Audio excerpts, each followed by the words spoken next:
right. Hi, Daddy. Hi.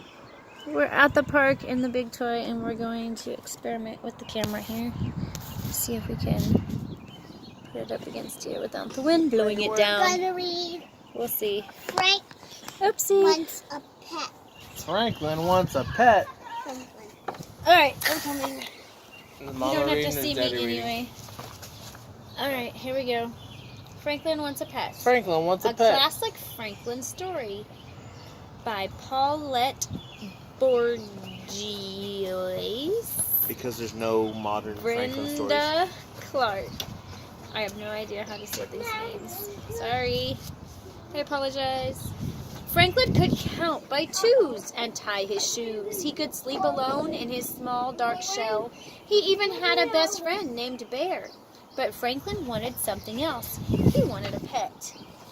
Franklin had wanted a pet since he was small. But whenever he asked, "May I have a pet, please?" his parents said, "Maybe someday." Franklin waited for a long time. He often pretended to have a pet. He took Sam, his stuffed dog, for walks. He taught Sam tricks. He even helped Sam bury some bones. Oh, and there it went, kicked by the 3-year-old. We're doing a video. An experimental video here in Titan. And now your is in the booty's video. in my way. All right. Let's try that We're again. going to try it again. Little experiment. All right. Try it again. He taught Sam tricks. He even helped Sam bury some bones. But Sam wasn't... I said bury, and I mean bury. Not buried, but buried. Bury. Buried. Bury some bones. But Buried Sam some wasn't a bones. real pet. One day, Franklin asked his parents again, "May I have a pet, please?" Franklin's parents looked at each other. "We'll think about it," they answered. At first, Franklin was happy because they did not say no. Then Franklin became worried. His parents could think about things for days and days. That day, watch your feet. The camera's right there. Skirt has to be down, even with shorts underneath it. Got some poo. Right there. That day, Franklin visited Bear and told him all about the pet he wanted. "If I had a pet, it would be a bird," said Bear. "Why?" asked Franklin. "Because birds sing beautiful songs," said Bear. "Birds are nice," said Franklin, "but they're loud. Singing may wake me up too early." Franklin waited until morning before asking his parents if they had finished thinking yet. "Not quite," said Franklin's mother. "We need to know that you could care for a pet." Franklin nodded his head up and down. "Could you feed your pet?" asked Franklin's father.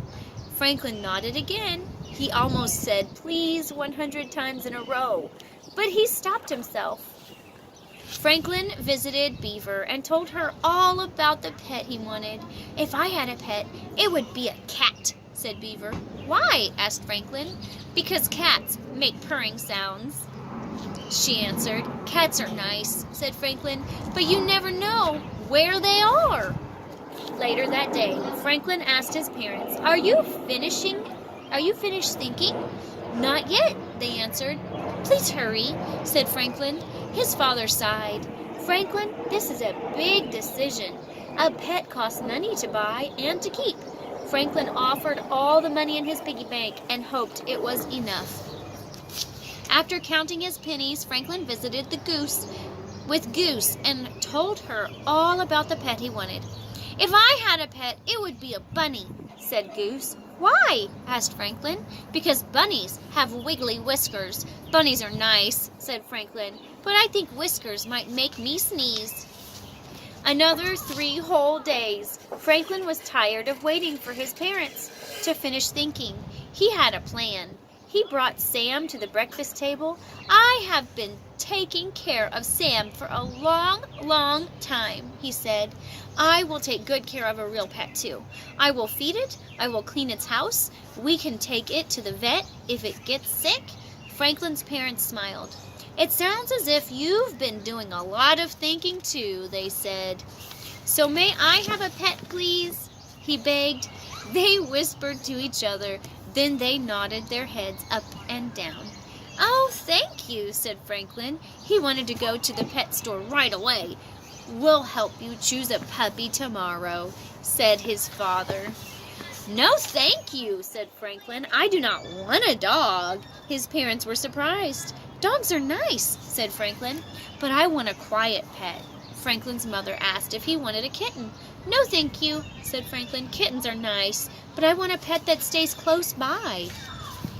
"Is it a hamster you want?" said Franklin's father. Franklin shook his head. "No, thank you." "A rabbit?" asked Franklin's mother. "No, thank you," said Franklin. "What kind of pet do you want?" asked his parents. Franklin smiled. "I'll show you tomorrow." At the pet store, Franklin pointed to a goldfish. "I want a goldfish," he said. "A goldfish?" they said. "Why? A fish cannot do tricks or play with you." So Franklin explained. He liked to watch fish swim slowly around and around. He liked their beautiful colors, and he liked the way they made him feel inside, quiet and calm. "Besides," he said, "I love goldfish. That's the best reason of all," said Franklin's parents. Franklin named his fish Goldie. He took very good care of her, just as he'd promised. Every morning, Franklin watched Goldie swim around and around, and every night before he went to bed, Franklin blew a great big fish kiss and whispered, "I love you, Goldie." The end. That was Franklin Once a Pet. Let's see how that went. Bye.